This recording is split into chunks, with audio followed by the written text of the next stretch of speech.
가끔 무슨 상업 광고에 보면 유사 제품에 주의하십시오라는 문구가 삽입되어 있는 경우가 있습니다. 자기 회사의 진짜 상품과 비슷하게 만들어진 가짜 모방 제품에 속지 말라고 주의를 주는 말입니다.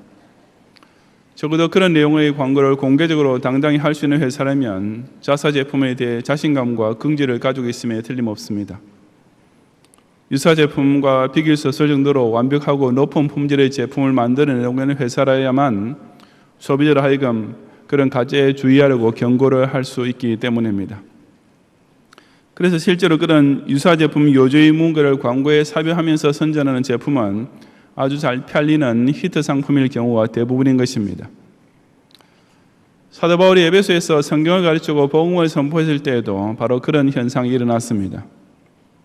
참된 주의 말씀이 선포되는 곳에서 가짜들의 정체가 자연히 드러나게 되었던 것입니다.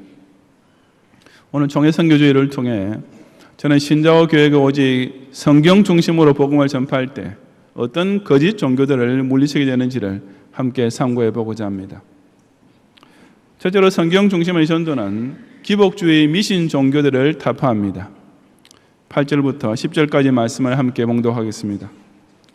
바울이 회당에 들어가 석 달 동안 담대히 하느님 나라에 관하여 강론하며 권면하되 어떤 사람들은 마음이 굳어 순종하지 않고 무리 앞에서 이 도를 비방하거늘 바울이 그들을 떠나 제자들을 따로 세우고 두란노 서원에서 날마다 강론하니라. 두 해 동안 이같이 하니 아세에 사는 자나 유대인이나 헬라인이나 다 주의 말씀을 듣더라. 아멘. 제3차 전도 여행 중 에베소에 오게 된 바울은 처음에는 의뢰에 그렇게 했듯이 유대인이 모이는 회당에서 전도를 시작했습니다.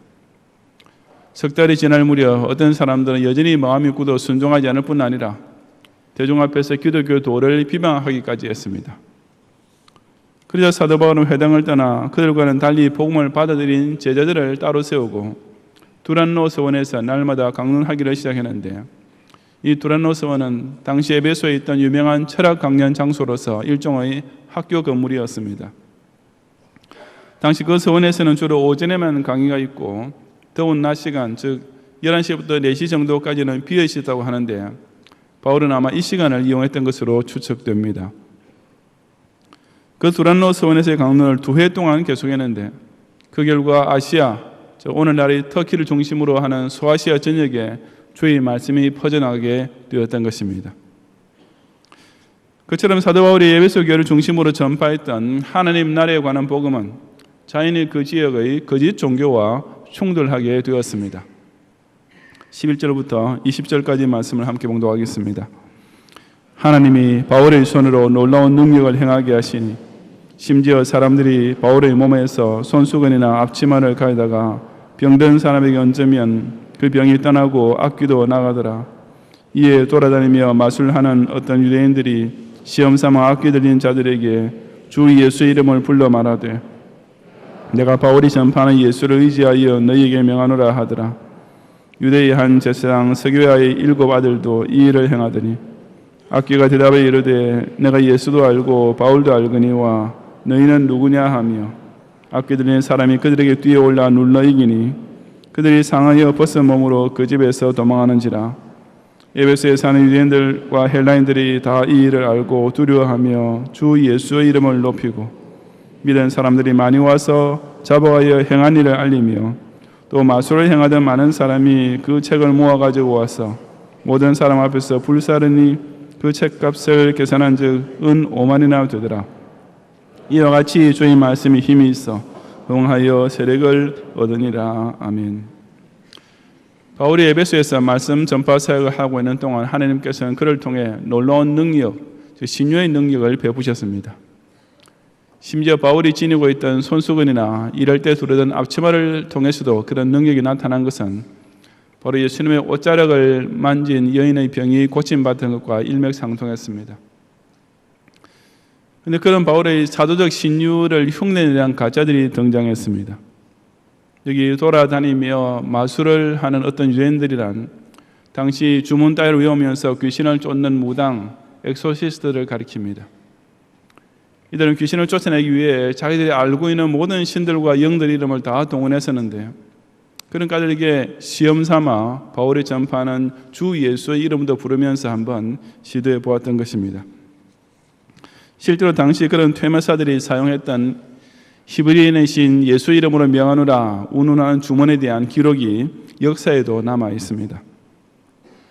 그런 자들 중에 유대의 한 제사장 스게와의 7 아들이 있었습니다. 제사장 아들이니까 뭔가 하나님과 직통할 수 있는 능력을 가진 사람처럼 남들 앞에 보이는 것을 이용해서 그런 무당 노릇을 하고 있었던 것입니다.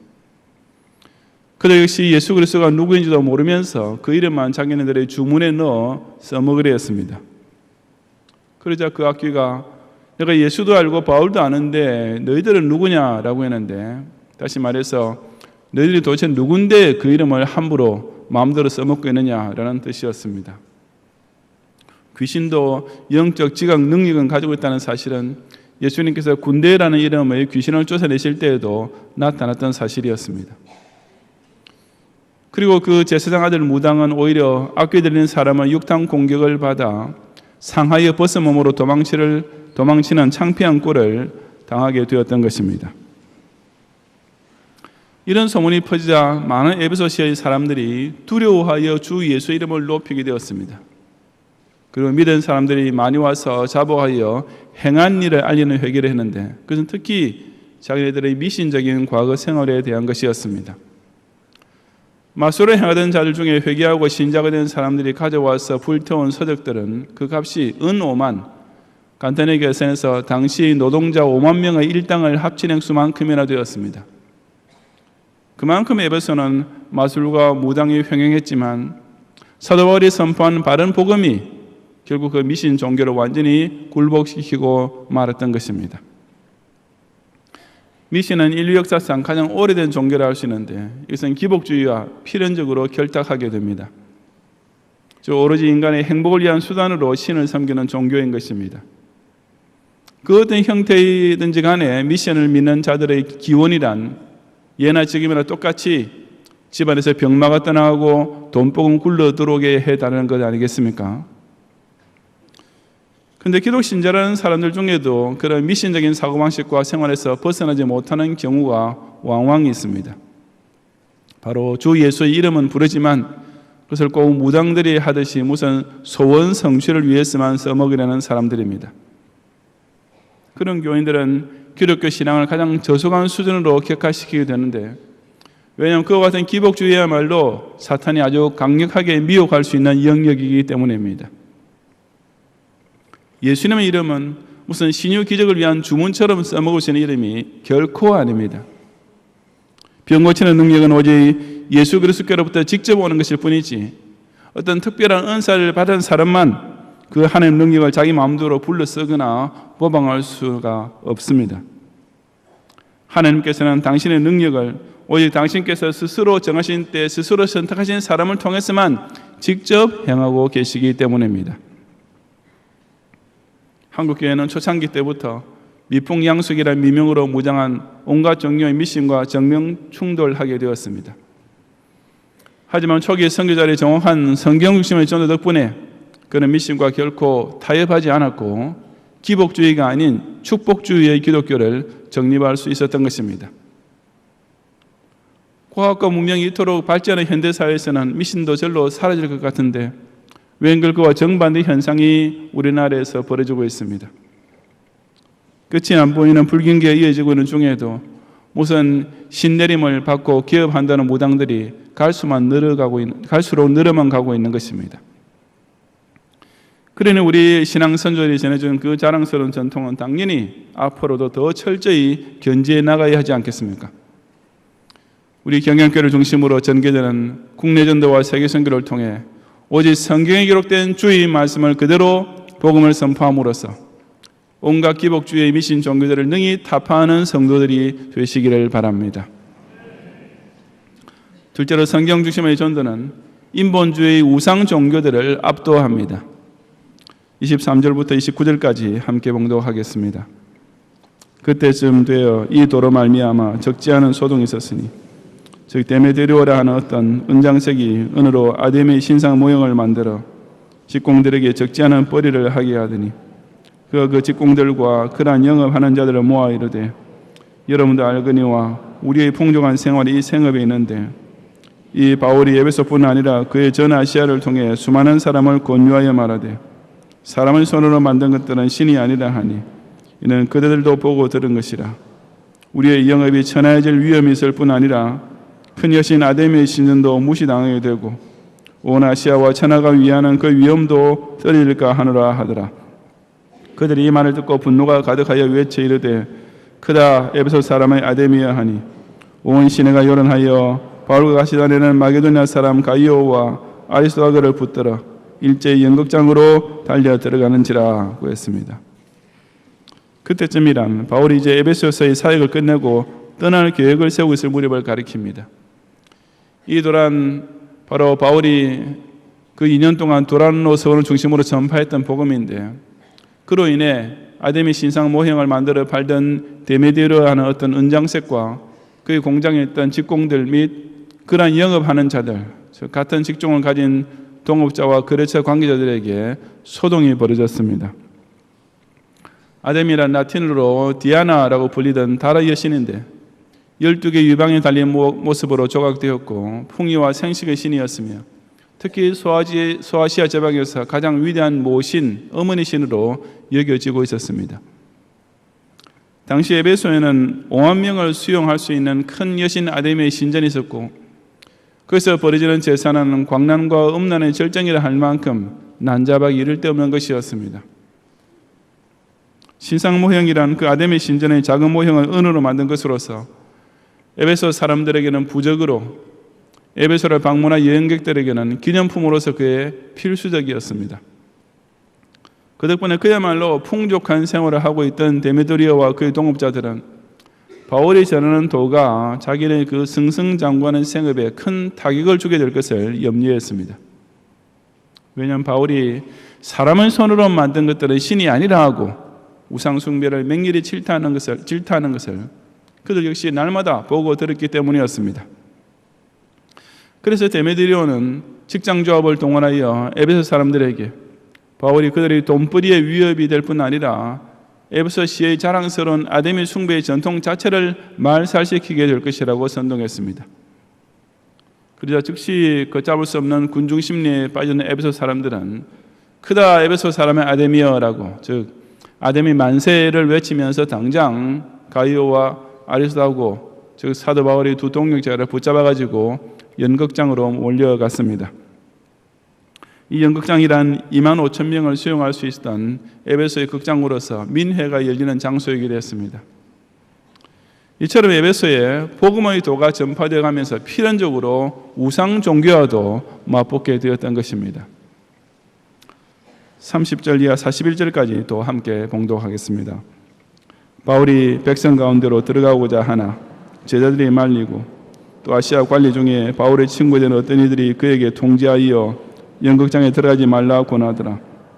사람들이 외쳐 어떤 이는 이런 말을 어떤 이는 저런 말을 하니 모인 무리가 분란하여 태반이나 어찌하여 모였는지 알지 못하더라.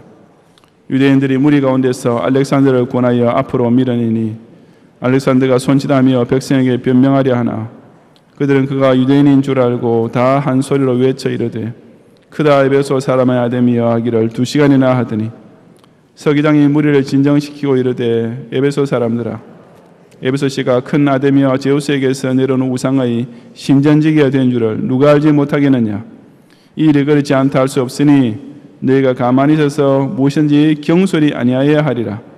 신전의 물건을 도둑질하지도 아니하였고 우리의 신을 비방하지도 아니한 이 사람들을 너희가 붙잡아왔으니 만일 데메드리오와 그와 함께는 직공들이 누구에게 고발할 것이 있으면 재판날도 있고 총독들도 있으니 피차 고소할 것이요 만일 그 외에 무엇을 원하면 정식으로 민회에서 결정할지라. 오늘 아무 까닭도 없는 이 일에 우리가 소요 사건으로 책망받을 위험이 있고 우리는 이 불법 집회에 관하여 보고할 자료가 없다 하고 이에 그 모임을 흩어지게 하니라. 아멘. 바울은 붙잡힌 동역자들을 변하기 위해 연극장으로 가려 했지만 제자들, 즉 에베소 교회 교인들과 아시아 관리 중에 바울의 친구된 어떤 이들, 즉 당시 소아시아 각 도시의 공무원들 가운데 신자가 된 자들이 그를 말렸습니다. 바울이 그리로 갔다가는 가이오와 아리스토아그를 구출하기는 고사하고 오히려 바울의 신변까지 위태해질 것이 뻔했기 때문이었습니다. 하지만 하나님께서 그 모든 사태를 친히 주장하고 섭리하고 계셨습니다. 연극장에 가득 모인 군중들은 어찌하여 모였는지도 모르는 자들이 태반에 낼 정도로 아주 혼란스러운 분위기였습니다. 그런 중에 유대인들이 무리 가운데서 알렉산더를 권하여 앞으로 밀어내었다는 것은 유대인들이 자기네는 기독교와 무관함을, 이 사건과 아무 상관없음을 에베소 사람들에게 밝히기 위해서 대변인을 내세웠다는 뜻입니다. 하지만 군중들은 평소 유대인에 대해서도 좋지 않은 감정을 가지고 있었기 때문에 그의 변명을 드리려고도 하지 않고 그저 아데미 만세만 계속 외치되었습니다. 그런 와중에 서기장, 즉 에베소시의 시의회 회장격인 사람이 나섰습니다. 그는 우선 에베소가 큰 아데미와 그 외에도 제우스에게서 내려온 우상들을 잘 모시고 있는 신전지기로 자타 공인하고 있는 도시임을 천명했습니다.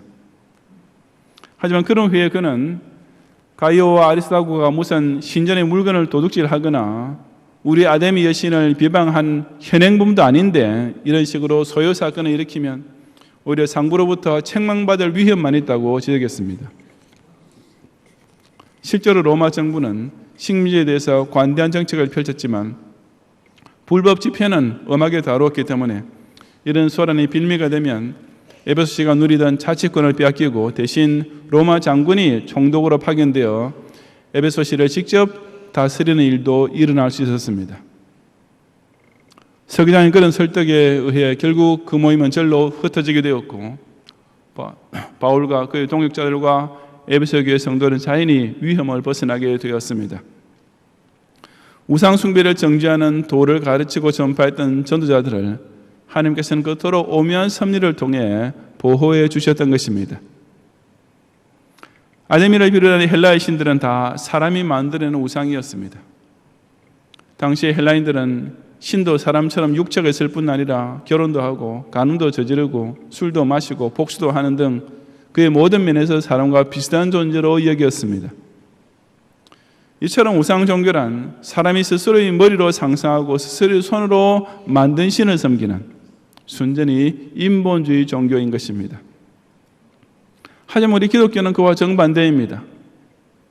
기독교의 하나님은 인간의 창작물이 결코 아니라 영원 전부터 스스로 살아계시는 자존자이십니다. 우리 기독 신자는 하나님에 대해서 제멋대로 상상하거나 기대해서 섬기는 것이 아니라 오직 하나님께서 성경을 통해 스스로 계시시는 그대로만 믿고 따를 뿐입니다. 모든 것이 하나님께로부터 왔고 하나님으로 말미암고 하나님께로 돌아가는 철두철미한 신본주의 종교가 바로 기독교인 것입니다.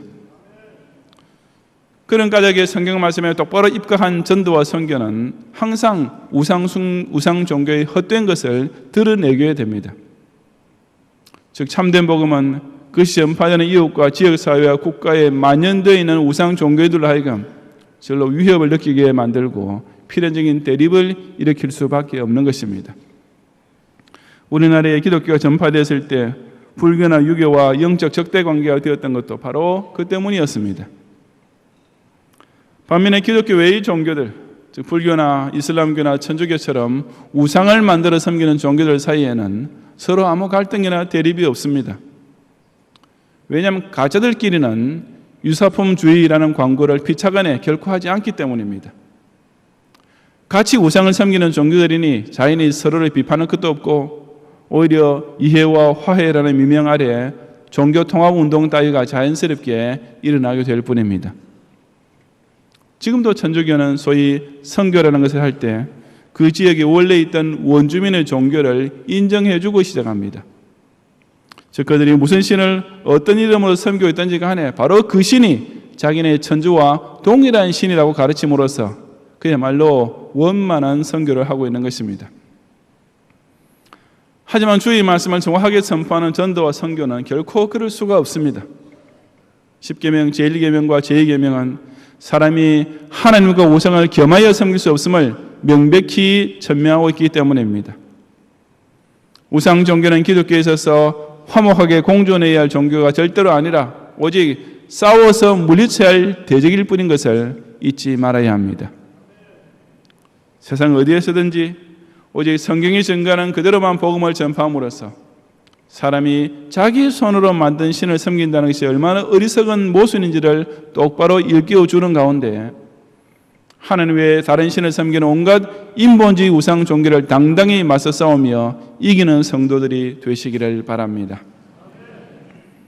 성도 여러분, 본문 중간에 있는 21절과 22절 말씀을 우리 다 같이 함께 봉독하겠습니다. 이 일이 있은 후에 바울이 마게도냐와 아가야를 거쳐 예루살렘에 가기로 작정하여 이르되 내가 거기 갔다가 후에 로마도 보아야 하리라 하고 자기를 돕는 사람 중에서 디모데와 에라스도 두 사람을 마게도냐로 보내고 자기는 아시아에 얼마 동안 더 있으니라. 아멘. 이 일이 있은 후라는 말은 2년에 걸친 에베소를 중심으로 한 소아시아의 복음 전파 사역에 큰 열매가 나타나고 많은 성과를 거둔 후라는 뜻입니다. 웬만한 목사라면 자신의 목회를 통해 그렇게 큰 교회가 세워지고 주변 지역의 지교회들까지도 개척하게 되면 아마 그런 사역지를 떠날 생각하기란 그에 불가능하지 않겠습니까? 그저 대형 교회 목사로서의 명성을 누리고 은퇴 후에 평안하게 살 꿈에 적기가 십상일 것입니다. 하지만 바로 그런 때에 바울은 마게도냐와 아가야를 거쳐 예루살렘에 가기로 작정하여 이르되 내가 거기 갔다가 후에 로마도 보아야 하리라는 의외의 계획을 세우고 있었습니다. 예루살렘과 로마 이 두 도시가 사도 바울의 마음에서 연결되고 있다는 것은 참으로 의미심장합니다.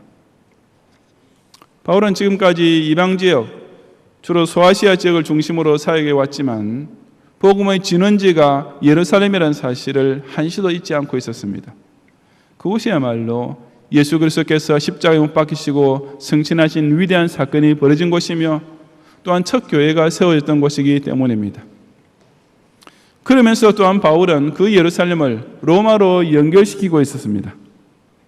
잘 알다시피 모든 길은 로마로 통한다는 말이 있을 정도로 로마는 문자 그대로 당대 세계의 중심지였습니다.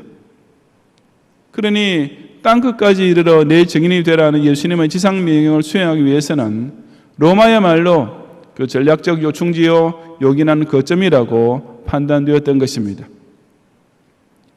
이처럼 사도 바울은 에베소 교회에서의 사역이 그렇게 큰 부흥을 일으켰던 시점에도 거기서 안주하려 하지 않고 오히려 거기서는 자기가 할 일을 다 했다고 생각하면서 더 큰 사명, 곧 예루살렘과 로마를 연결하여 세계 선교의 길을 개척하려는 사명을 자신의 심령 속에서 경영하고 있었습니다. 참 얼마나 멋있고 지혜로운 또 얼마나 크고 충성스러운 복음 전도자의 가슴이었습니까? 우리 경양교회가 바로 그와 같은 놀라운 비전을 이어가고 있는 교회입니다. 우리는 자기 교회 부흥에만 매달리는 목사나 자기 교회 안에서 저희들끼리 누리는 은혜와 기쁨에만 만족하는 교인이 아니라 항상 지구본 하늘을 각자의 가슴에 담고 기도하며 헌금하는 보내는 선교사가 되어야만 하는 것입니다. 가짜를 조심하라고 공개적으로 경고하는 것은 오직 진짜만 할 수 있는, 아니 진짜라면 당연히 말하지 않을 수 없는 사실입니다. 진짜 제품을 가진 회사가 소비자들이 가짜의 속는 것을 보고 내버릴 수 없는 것처럼 참된 교회는 거짓 종교를 향해 결코 입을 다물고 있을 수 없으며 당연히 미신에 근거한 가짜 종교와 우상에 의지하는 유사 종교들을 비판하고 배격할 수밖에 없는 것입니다. 그것은 결코 독선이나 맹목적인 비난이 아니라 진짜가 가짜 앞에서 당연히 취할 수밖에 없는 필연적인 그리고 필수적인 자세일 뿐입니다. 오직 성경에 철저하게 입각하는 기독교 신앙만이 미신과 우상 숭배에 오염되지 않은 진짜입니다. 그런 참된 복음만을 전파할 때 주의 말씀이 힘이 있어 흥황하여 세력을 얻는 놀라운 구령의 열매가 맺히게 됩니다. 그렇게 전도하고 선교할 때 소음풀이 굿이나 일삼는 기복주의 종교, 눈에 보이는 성화나 성상 앞에 자라는 인본주의 종교를 타파하면서 14만 4천인의 남은 택자들을 불러 모을 수가 있는 것입니다. 이 세계를 받은 교회를 중심으로 오직 성경이 증가하는 그대로 주의 말씀을 조국과 땅끝까지 전파함으로써 온갖 잡다한 미신 종교와 허다한 우상 종교들을 능히 이기는 보내는 선교사들이 되시기를 주님의 이름으로 축원합니다.